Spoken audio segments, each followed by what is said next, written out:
fokus karena saya ada satu pesan yang saya ingin sampaikan. Dan ada yang baru pertama kali datang ke MIC? Nggak ada ya? Ini semua udah muka lama ya? Oh ada nih, ada satu ya. Aduh, welcome to MIC. Tepuk tangan dong buat ada yang baru datang ini. Ya bisa say hi ya. Jadi buat yang mami-mami di sini mungkin ada yang baru ambil rapot ya. Kemarin 2 minggu yang lalu saya baru ambil rapot anak saya ya. Dan guru homeroomnya itu, guru kelasnya itu mengingatkan saya. Dia bilang seperti ini, "Mem, ini banyak banget libur gitu ya." Guru-guru pada takut, banyak banget libur katanya. Nanti kita efektif belajar tinggal 2 bulan. Jadi kalau misalnya ada anak yang nilainya kurang bagus, atau dia nilainya nggak bisa ngejar, dalam 2 bulan ini bisa nggak naik kelas katanya. Dan akhirnya dia ingatkan kepada saya, "Oh iya begitu ya, tapi si anak saya nggak ada masalah." "Oh, anak ibu nggak ada masalah, Mem, tenang." Cuman ada beberapa anak karena terlalu banyak libur, waktunya tinggal 2 bulan efektif belajar, karena nggak tahu kenapa nih banyak banget libur ya, sampai mempengaruhi ya orang-orang saat ini ya. Jadi nggak bisa fokus. Saya jadi keinget dalam 2 bulan terakhir ini, saya terus kebangun ya, bangun jam 3, bangun jam 4, bangun jam 5, terus disuruh bangun, suruh doa. Dan akhirnya di sini ada yang mau dengar gak apa pesan Tuhan? Ada yang mau dengar? Ada? Apa kita mau belajar firman Tuhan, ayat Alkitab gitu ya. Jadi kalau saudara mau dengar, mau tahu, saya kasih tahu ya. Jadi Tuhan tuh suka bicara banyak kalau saya lagi doa pagi khusus gitu ya. Dan di 1 Korintus katakan bahwa kalau bahasa roh itu membangun diri kita. Tapi kalau ada nubuatan, ada profesi, itu katanya membangun jemaat, membangun gereja. Karenanya saya mulai memberanikan diri ya. Jadi kemarin ini waktu saya berdoa, Tuhan bilang ada satu gerakan yang sedang Tuhan kerjakan saat ini. Gerakan apakah itu? Tuhan sedang membedakan antara kambing dan domba saat ini. Dan waktu saya dengar itu, saya cuma catat. Dan akhirnya saya cari ayat Alkitabnya. Kalau saudara penasaran, ada di Matius 25 ayat 32. Jadi saya cari, oh ayat ini bicara soal penghakiman terakhir. Penghakiman terakhir, Yesus lagi ngajarin ke murid-muridnya bahwa pada waktu penghakiman akan Tuhan pisahkan mana yang kambing, mana yang domba. Dan saudara gak akan mau masuk dalam kategori kambing. Karena kambing ini katanya yang masuk kategori kambing akan langsung masuk ke neraka.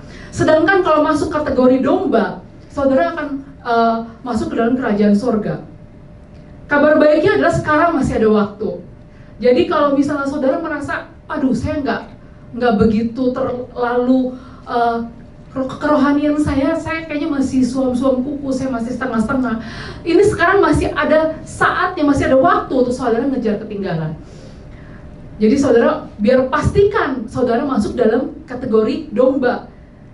Kita terus jadi pengikut Tuhan yang setia, kita terus tertanam di gereja, dan kita lakukan apa sih kehendak Tuhan dalam hidup kita.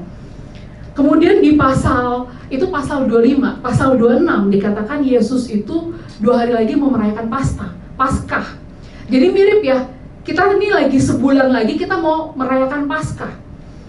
Saya pikir kenapa kok kayaknya waktunya agak mirip ya, dekat dengan pasal ini gitu. Hal mengenai domba dan kambing ini bukan untuk nakut-nakutin kita ya, tapi untuk kasih reminder bahwa sekarang ini Tuhan lagi bergerak ke arah mana. Tuhan pernah bukakan dalam doa, kenapa sekarang ini?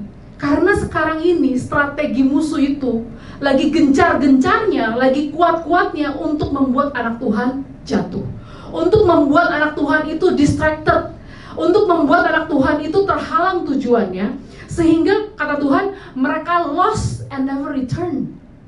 Artinya apa? Pada saat mereka distracted, mereka dihalangi tujuannya, akhirnya mereka tersesat dan mereka nggak tahu lagi jalan untuk kembali karena terhilang. Jadi nggak usah heran kalau sekarang banyak kita lihat anak-anak Tuhan itu udah mulai meninggalkan ibadah, mulai meninggalkan doa, mulai meninggalkan komitmen dengan Tuhan karena mereka sibuk dengan dunianya. Mereka sibuk dengan pekerjaannya, mereka sibuk dengan hobinya, mereka sibuk dengan goalsnya, mereka sibuk dengan bisnisnya sampai mereka tersesat di dalamnya sehingga mereka nggak tahu lagi gimana caranya untuk kembali lagi ke Tuhan. Udah tersesat di dalamnya sehingga mereka udah nggak tahu gimana caranya lagi untuk rutin beribadah. Karena mereka tersesat di dalamnya sehingga mereka nggak tahu gimana caranya untuk come back to God, untuk kembali ke Tuhan, udah nggak tahu gimana caranya. Makanya ini saatnya kita benar-benar harus setia di dalam Tuhan. Kita harus setia dalam panggilan karena kita bisa lost, kita bisa terhilang dan kita nggak tahu lagi jalan untuk kembali. Tidak semua kesempatan itu berasal dari Tuhan. Kalau kesempatan itu menjauhkan kita dari ibadah, kalau kesempatan itu membuat kita semakin nggak takut Tuhan, itu udah pasti bukan Tuhan kesempatannya. Makanya Tuhan katakan ini saatnya untuk take action. Take action untuk izinkan Tuhan bekerja dalam hidup kita, izinkan Tuhan untuk bekerja dalam segala sesuatu untuk mendatangkan kebaikan bagi kita. Kalau saya ada pernah dengar ya dari teman-teman di sini atau bahkan dari algoritma di YouTube, biasa mereka suka memunculkan bahwa tahun ini adalah tahun yang begitu gelap. Tahun ini adalah tahun resesi. Tahun ini adalah tahun yang begitu berita-berita negatif, bahkan ada nubuatan negatif. Seakan tahun ini tuh nggak menentu, penuh dengan badai. Akhirnya satu hari saya doa, saya tanya Tuhan, Tuhan, apa sih yang orang-orang ini katakan? Apakah benar? Kemudian Tuhan bilang, kalau aku tidak akan memfokuskan mereka, harus baca ya, karena ini saya catat. Aku tidak akan memfokuskan kepada apa yang mendatangkan kerugian, tapi aku fokuskan kepada apa yang harusnya mereka kerjakan, gitu ya. Jadi Tuhan katakan, aku tidak fokuskan kepada apa yang bisa mendatangkan kerugian, tapi aku fokuskan kepada apa yang harusnya mereka kerjakan. Jadi kata Tuhan, badai hidup itu akan datang seperti biasa, nothing special about it. Jadi badai kehidupan dia biasa. Yang khusus terjadi adalah peperangan rohani. Deklarasikan, ini saatnya, ini tahunnya, kita harus pakai mulut kita. Kita declare janji Tuhan. Dan dikatakan tiap musim lebih berharap kepada Tuhan. Katanya ada orang yang berharap kepada emas LM, ada orang yang berharap kepada emas, kepada saham, itu berarti berharap kepada sesuatu yang lain dan bukan berharap kepada aku. Berharap kepadaku dan kau akan baik-baik saja.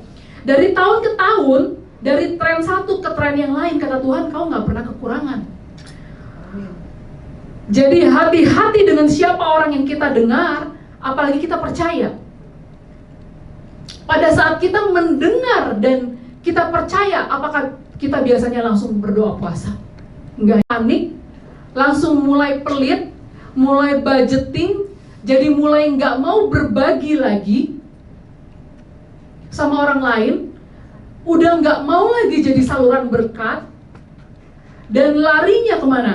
Banyak orang panik, larinya langsung ke produk investasi, larinya langsung ke produk keuangan, gimana caranya saya aman.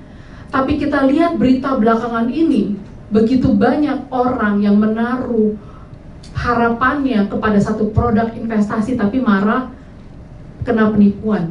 Begitu banyak yang hilang ber-MM, beratusan bahkan puluhan M, karena mereka taruh ke dalam produk yang ternyata itu adalah penipuan.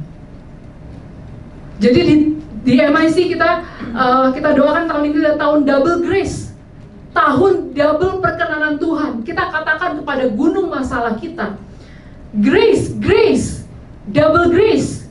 Grace itu apa sih? Grace itu adalah kebaikan Tuhan yang sebenarnya kita tuh nggak layak terimanya, tapi kita terima.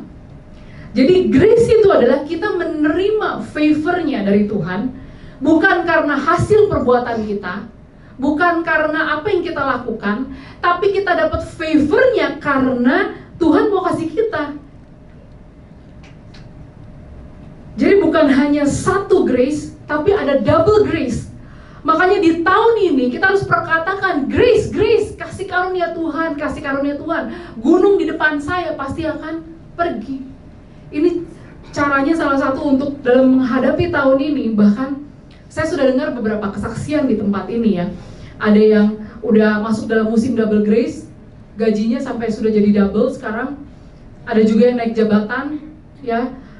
Ada yang tapi ada, saya masih menunggu, mungkin masih banyak beberapa yang saya belum dengar. Jadi ekonomi Tuhan itu tidak tergantung sama ekonomi dunia. Dan saya rasa sepertinya Tuhan ingin kita melakukan 3 hal dalam tahun ini. Hal yang pertama adalah pray, berdoa. Yang kedua adalah declare, deklarasikan. Yang ketiga adalah action, lakukan. Poin yang pertama adalah pray. Lukas 18 ayat 7-8, kita baca sama-sama ya, bisa gak ya? Coba ya, Lukas 7, coba 2, 3. Tidakkah Allah akan membenarkan orang-orang pilihannya yang siang malam berseru kepadanya? Dan adakah ia mengulur-ulur waktu sebelum menolong mereka? Aku berkata kepadamu, ia akan segera membenarkan mereka. Akan tetapi, jika anak manusia itu datang, apakah ia mendapati iman di bumi? Allah akan membenarkan orang-orang pilihannya yang siang malam berseru. Berarti dikatakan di sini doa kita harus siang dan malam. Posisi doa saudara saat ini bagaimana? Dikatakan kita harus berseru siang dan malam. Kalau saudara berseru kepada Tuhan siang dan malam, Tuhan katakan dia tidak akan mengulur-ulur waktu untuk menolong kita pada saat kita berseru kepada Tuhan. Kepada orang yang berseru kepada Tuhan siang dan malam, Tuhan akan memberikan keadilan kepada kita.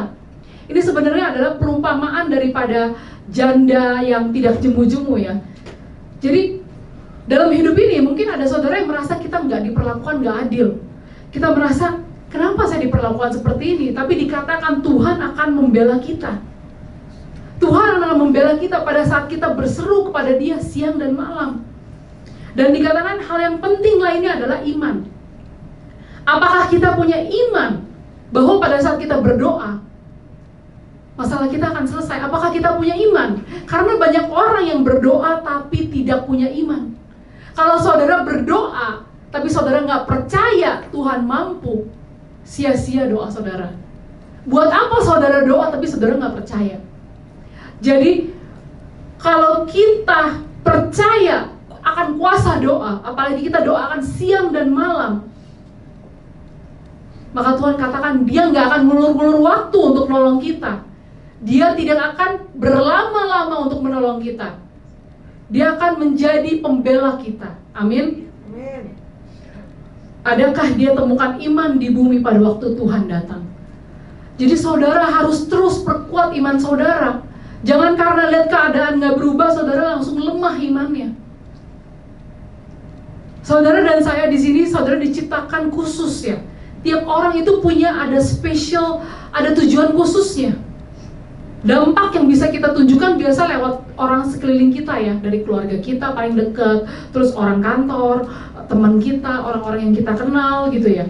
Kalau saudara ada keluarga yang belum kenal Tuhan, ini saatnya untuk mendoakan dia. Saudara bisa doakan, terus kemudian saudara ajak KYC. Kalau saudara ada kenal orang yang udah lama nggak gereja, atau udah lama kayaknya nggak jelas, saudara ajak ke gereja, ajak ke sini. Kalau saudara ada masalah di keuangan, di pernikahan, di hubungan, di bisnis, di pekerjaan, ini saatnya untuk doakan siang dan malam. Karena Tuhan bilang dia nggak akan tunda-tunda untuk nolong saudara. Kalau saudara merasa diperlakukan tidak adil, ini saatnya untuk saudara doakan siang dan malam. Karena Tuhan bilang dia nggak akan ngelur-ngelur waktu, dia akan jadi pembela kita. Kemarin ini saya sempat bikin peraturan kalau di meja makan itu nggak boleh ada handphone gitu ya, untuk anak saya terutama. Dan anak saya ini agak sulit ya, lupa terus handphone gitu ya. Akhirnya kita waktu itu sempet ya sibuk ya, kalau kadang anak zaman sekarang sibuk banget ya, PR, homework, ulangan, tes ya. Jadi kita mesbah keluarga itu suka on off, kadang bareng, kadang enggak ya, doa bareng mesbah keluarga, kadang on off. Tapi belakangan ini karena sudah mulai libur, kita setiap malam kita selalu doa bareng, kita ada mesbah keluarga. Saudara tahu gak? Itu handphone saya nggak perlu kasih tahu, dia udah tahu sendiri. Dia udah nggak bawa-bawa lagi handphone ke meja makan. Kenapa? Karena Roh Kudus yang bisa menegur dia. Saudara kalau pakai mulut saudara untuk kasih tahu anak saudara berkali-kali, ini kok ngeyel ya, ini kok nggak bisa denger ya, susah. Tapi kalau saudara ajak anak saudara ikut doa bareng, ikut ada satu waktu tiap hari apa tiap malam saudara doa bareng, berkumpul bersama bertiga. Walaupun dia doanya males-malesan, tapi asal berkumpul karena Tuhan katakan 2-3 orang aku ada di tengah-tengah mereka. Tuhan bisa mengubah hati anak saudara, mengubah suami saudara. Tuhan bisa mengubah istri saudara. Jadi coba deh, kalau belum coba. Karena kita nggak perlu tegur, Roh Kudus yang akan menegur mereka. Yang poin yang kedua, bagaimana caranya kita bertahan di musim ini? Deklarasikan. Jadi suatu hari Yesus sama murid-muridnya, dia mau jalan ke kota Yeriko. Dan di pinggir jalan waktu dia lagi mau ke kota itu, ada banyak orang buta di pinggir jalan itu lagi ngemis berarti minta uang ya. Dan kemudian tiba-tiba ada gerombolan orang datang, terus pengemis itu bilang, apa itu? Karena orang buta ini kan nggak bisa lihat ya. Dia tanya, apa itu? Terus orang itu bilang, itu Yesus lagi lewat. Lalu pengemis itu berkata, di Lukas 18, saya bacakan ya, 18 ayat 38 sampai 42. Lalu dia berseru, Yesus anak Daud, kasihanilah aku. Maka mereka yang berjalan di depan menegur dia supaya dia diam. Namun semakin keras dia berseru, anak Daud, kasihanilah aku. Lalu Yesus berhenti dan menyuruh membawa orang itu kepadanya. Dan ketika dia telah berada di dekatnya, Yesus bertanya kepadanya, apa yang kau kehendaki supaya aku perbuat bagimu? Jawab orang itu, Tuhan, supaya aku dapat melihat. Lalu kata Yesus kepadanya, melihatlah engkau, imanmu telah menyelamatkan engkau. Jadi pengemis itu pada waktu dia sadar, apa itu Yesus lewat, dia langsung panggil-panggil, Yesus anak Daud, kasihanilah aku. Pengemis ini mungkin udah bertahun-tahun dia duduk di sana, dia nggak bisa lihat. Tapi pada waktu dia dengar Yesus datang, dia nggak lemah semangatnya, dia nggak kendor, dia terus berteriak, Yesus anak Daud. Saking kerasnya sampai disuruh diam, terlalu berisik ya. Orang-orang lain malah bilang dia, diam. Karena ganggu yang lain, kamu panggil-panggil Yesus terus. Yesus anak Daud, kasihanilah aku. Berapa banyak di antara kita, mulut kita mulai diam karena kita udah gak percaya lagi. Kita lihat keadaan kita gak berubah, kita mulai gak panggil Yesus lagi. Karena sama aja keadaan saya. Kita bisa aja kita disuruh diam sama orang-orang di sekitar kita. Kita disuruh diam sama keadaan kita. Buat apa sih panggil Yesus? Buat apa sih kamu capek-capek pelayanan? Buat apa sih kamu bayar harga? Buat apa sih kamu lakukan ini setiap minggu? Buat apa? Banyak orang sekeliling kita suruh kita diam. Kamu santai aja. Berapa banyak di antara kita seperti pengemis itu, bertahun-tahun hidup seperti pengemis, tanpa cuman menunggu nasib doang, tapi nggak punya iman. Kalau kita tahu siapa Tuhan seperti pengemis itu, Tuhan mampu menyelesaikan masalah saya, Tuhan mampu bekerja dalam situasi saya. Kalau kita percaya Tuhan sanggup, kalau Tuhan lewat, kita akan berseru, kita akan panggil Tuhan, kita nggak akan diem aja. Pengemis itu pada waktu dia tahu itu Yesus, dia minta apa? Dia nggak minta uang ya, adalah kan pengemis dia. Pada saat dia ketemu Yesus, dia nggak minta uang. Karena dia terlalu panggil Tuhan. Dia deklarasikan janji Tuhan. Akhirnya Tuhan bilang, kamu mau apa? Apa yang mau kuperbuat kepadamu? Dia bilang, aku mau melihat. Jadi banyak dari kita, mungkin kita doa, kita salah minta doanya. Mungkin kita pikir kita butuhnya uang. Kan dia pengemis. Tapi pengemis itu tahu pada saat dia ketemu Yesus, dia doakan apa yang benar. Dia bilang, saya mau melihat. Yang dia butuhkan adalah dia untuk bisa melihat. Karena Tuhan apa? Melihatlah engkau, imanmu telah menyelamatkan engkau. Jadi butuh iman untuk saudara bisa melihat kebaikan Tuhan. Butuh iman untuk saudara bisa melihat miracle terjadi dalam kehidupan saudara. Ini adalah tahun di mana kita harus deklarasikan doa kita. Kita perkatakan janji Tuhan dalam hidup kita. Pada saat dunia, orang di sekitar kita nggak setuju dengan apa yang kita perkatakan, apa yang kita imani, kita harus terus maju, deklarasikan apa janji Tuhan dalam kehidupan kita. Jangan sampai mulut ini mulai diam karena mulai nggak percaya. Jangan sampai mulut ini mulai diam karena mulai lost hope. Kayaknya udah begini-begini aja. Jangan sampai kita menjadi tidak beriman. Jangan kalah sama pengemis. Keadaan si pengemis itu ya sudah bertahun-tahun buta. Keadaan dia dari dia buta nggak bisa melihat sampai dia bisa melihat, itu mungkin cuma beda 1 detik untuk Tuhan lakukan. Tuhan juga bisa mampu lakukan itu dalam hidup saudara. Dia bisa memutarbalikkan keadaan. Hanya dalam sedetik semuanya berubah. Tapi masalahnya Tuhan katakan, apakah Tuhan temukan iman? Lihatlah, imanmu menyelamatkan engkau. Jadi kita harus terus beriman. Dimana di saat ini mungkin orang-orang mulai meninggalkan iman. Orang bisa ke gereja, orang bisa pelayanan, tapi belum tentu dia beriman. Di saat orang-orang sudah mulai tidak beriman, saudara harus terus beriman. Harus jaga iman saudara, jaga api, biar nggak padam. Dan yang terakhir, gimana cara kita menjalani musim ini? Yang terakhir adalah action. Yang pertama adalah pray, berdoa siang dan malam. Yang kedua adalah deklarasikan janji Tuhan, terus berseru. Yang ketiga adalah action, aksi. Jadi setelah Tuhan menyembuhkan orang buta di Yeriko, kemudian Tuhan ketemu sama seorang pemungut cukai namanya Zakheus. Di Lukas 19 ayat 2-4 katakan, di situ ada seorang bernama Zakheus, kepala pemungut cukai, dan ia seorang yang kaya.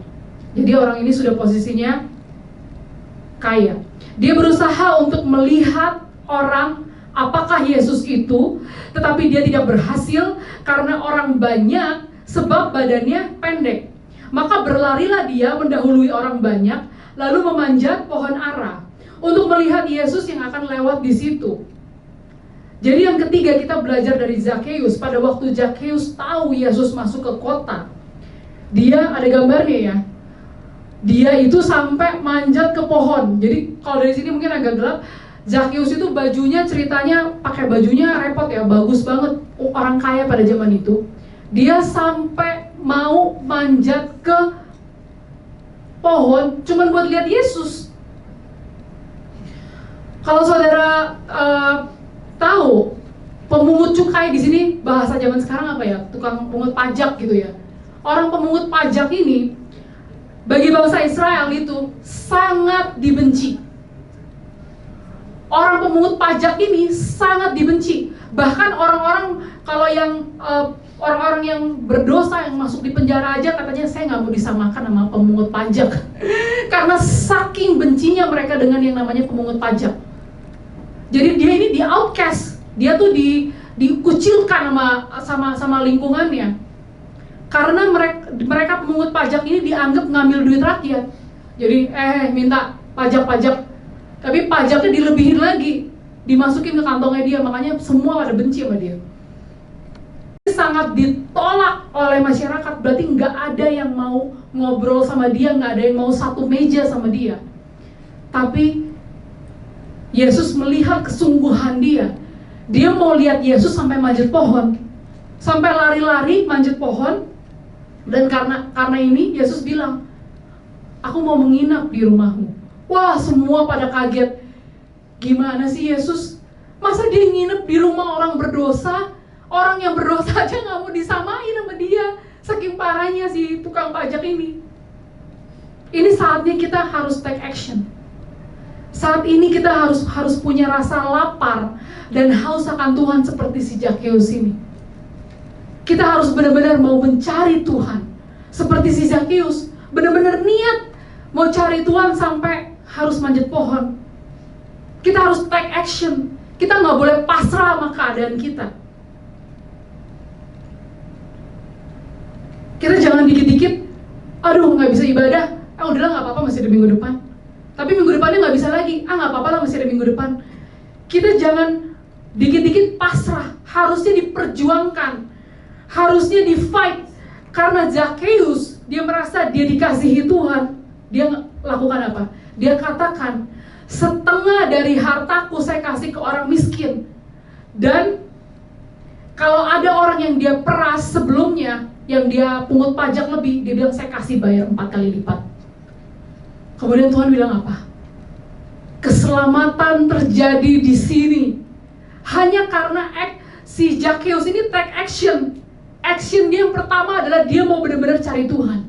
Action dia yang kedua adalah karena dia merasa, ya ampun, Tuhan mau terima saya. Tuhan mau terima saya langsung kasih. Dia langsung kasih hartanya kepada orang miskin. Dia langsung kasih hartanya kepada orang-orang yang dijahati sama dia. Tadinya berarti dia nggak selamat ya, dia nggak masuk surga. Tapi Tuhan bilang keselamatan terjadi. Jadi itu tipis banget tuh. Tadinya nih orang mungkin belum tentu masuk surga. Tapi karena aksinya, karena actionnya dia, akhirnya dia langsung masuk surga, kata Tuhan. Saat ini Tuhan, Robert tolong, udah mau closing. Saat ini Tuhan mau bekerja dalam hidup saudara dan saya. Tapi kita harus mau take action. Kita harus ada usahanya dalam kita mau cari Tuhan.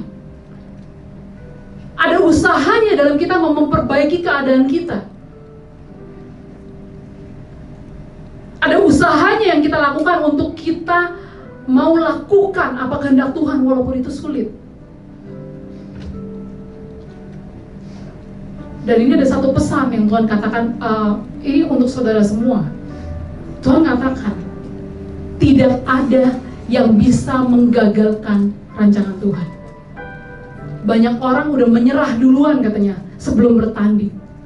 Mulai kencangkan otot-otot rohani ya, biar bisa melihat Tuhan bekerja dalam hidup saudara. Tidak ada yang mustahil bagi Tuhan. Kata Tuhan, gunung aja bisa dipindahkan. Tuhan mengasihi saudara. Tuhan gak mau saudara itu gak masuk dalam rancangan Tuhan. Apalagi gak masuk surga ya. Dia mau saudara itu masuk. Dan Tuhan bilang, Tuhan itu ada dalam setiap musim. Tuhan bukannya absen ya. Tuhan itu selalu ada beserta saudara dalam setiap musim. Ini saatnya untuk kita mau take action. Ini saatnya untuk kita mau beriman dan percaya, biar Tuhan bisa bekerja dalam hidup saudara. Biar saudara bisa menikmati kebaikan Tuhan. Biar saudara bisa merasakan tahun double blessing ini.